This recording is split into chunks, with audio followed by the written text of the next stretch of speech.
I can't wait to tell you that I just bought this and it is really nice. I saw it in the corner, so I was thinking that nobody wants it. And I bought this because it has these little new sprouts over here, the really small ones, and although it's not variegated, I really like the nice dark green color. So I just put it back. So these are some of the features of the plants that I really found out, and I really like this. It's actually kind of like bigger than my palm, so that's the biggest leaf there, and the smallest one is slightly smaller than my full palm, and it says ALOCASIA Sarawakkensis Yucatan Princess.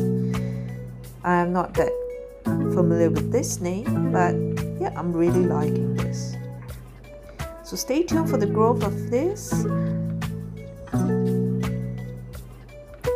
I don't think I'll be reporting because there's a new shoot here. I'll leave it to accustom to the new place before I split it into two. So stay tuned. See ya!